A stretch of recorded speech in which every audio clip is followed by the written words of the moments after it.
You are talking to someone and you hear yourself say it. Knock on wood. And before the words are finished, your hand has already left the table and come back down on it, knuckles first, twice, without you deciding anything.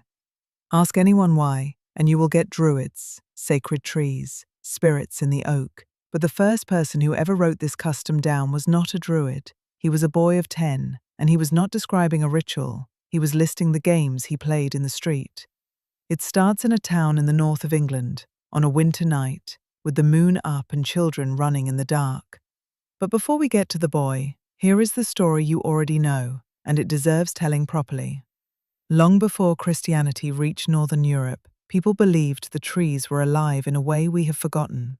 Not the way a plant is alive, the way a neighbor is alive, something inside the oak and the ash and the hawthorn that could hear you. So you did not simply walk past a tree, you put your hand flat on the bark and you asked for a safe journey, for a child to live through the winter. And if it worked, you went back and knocked, not to ask, to say thank you. That is the story. 2,000 years later, you are standing in a kitchen, your hand goes out for the nearest piece of wood, and you are doing exactly what they did without knowing it. You are not superstitious. You are ancient. It is a beautiful story. It is in encyclopedias, in documentaries, and at the top of every search. Here is the problem with it. If people in England had been touching sacred trees continuously, from before Christianity all the way down to your kitchen, then somewhere in all those centuries, somebody would have written it down. Nobody did. And this is not one lost document. Two folklorists, Iona Opie and Moira Tatum, went looking for the earliest mention of touching wood for luck anywhere in the English written record, and others have looked since. Between the Christianization of England and the first reference anybody has ever produced, there are 1,200 years of silence. 1,200 years in exactly the stretch of the record where a living custom should be leaving marks. Then the silence breaks. Not in a church, not in a chronicle, not in a book of spells. It breaks in a poem, written by a man remembering the games he played as a child. His name was Robert Anderson. He was born at 6 in the morning on a February day with snow on the ground, at the dam side, the textile suburb outside the walls of Carlisle, a small city whose trade was printed cotton. He was the youngest of 9 children, in a family that, in his own words, had been kept in bondage by poverty. Anderson got a little schooling, a charity school, paid for by the cathedral, then a Quaker school. He got as far as a spelling book. Then this, and these are his own words, from an autobiography he wrote much later. At the age of 10 years, I left school to try to earn a little to assist my father, who was now very infirm. I was employed as a calico printer under my brother, and my wages, 1 and 6 a week, were presented to my beloved father. 1 shilling and 6 a week, handed over. And understand what that job was. A printing table the length of a room, the cloth stretched flat down it. A man presses a carved wooden block onto a sieve of colour floating in a tub of water, then down onto the cloth. 1 press, 1 repeat, and again. And beside him a boy, whose job is to brush fresh colour onto that sieve between every single press, so the next one comes out clean. They called him the tearing boy. That is Robert Anderson, 10 years old, keeping his brother's colours wet. The evenings were his own. From infancy, he wrote, I was fond of drawing, especially animals, and to this amusement my evenings were chiefly devoted, which is how a tearing boy became a pattern drawer, the man who designs the cloth instead of printing it. And then he did what almost nobody in his position did. He wrote it all down, not in the English of books, but in Cumberland dialect, the way the people around him spoke, which was not then thought fit for print. The ballads went to press in Carlisle in 1805, 53 of them, in one small book.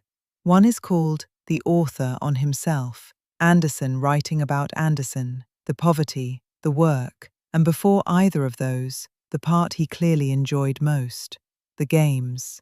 Winter, calling the girls out to play, telling them the moon shone as bright as the day, scampering like wild things at hunting the hare, and then a list, rattled off the way a child lists things, too many to name.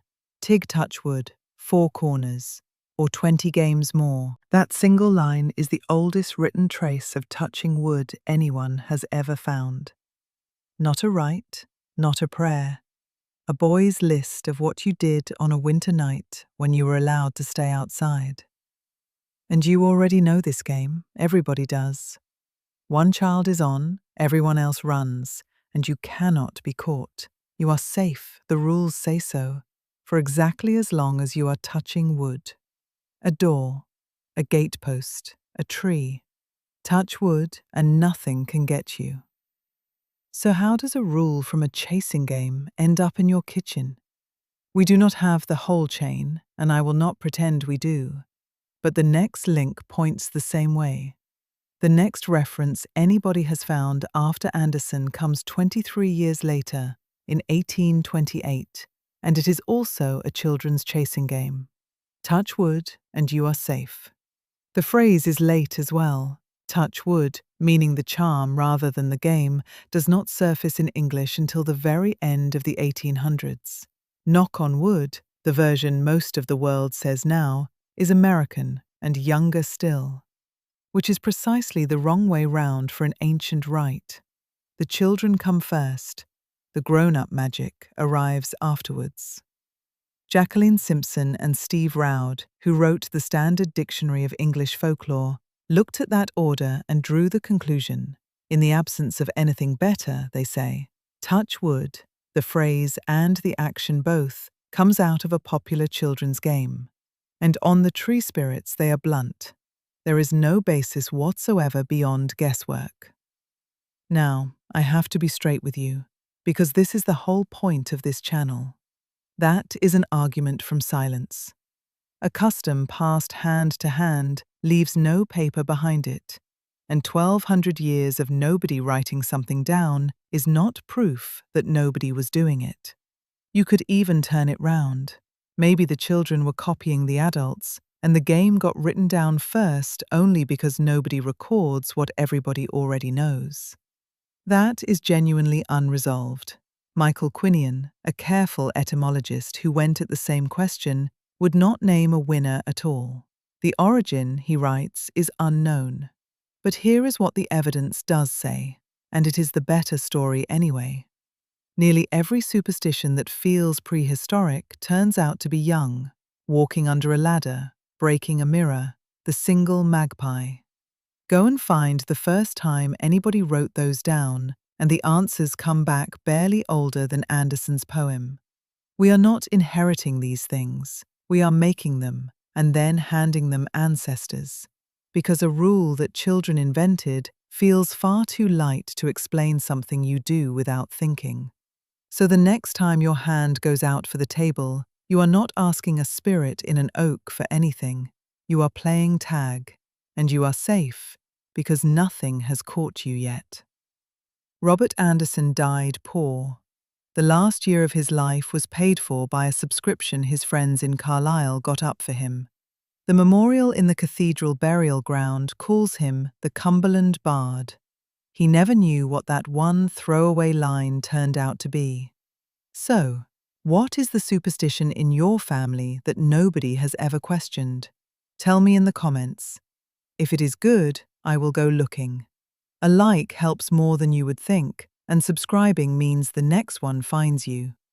Thank you for watching. See you next time.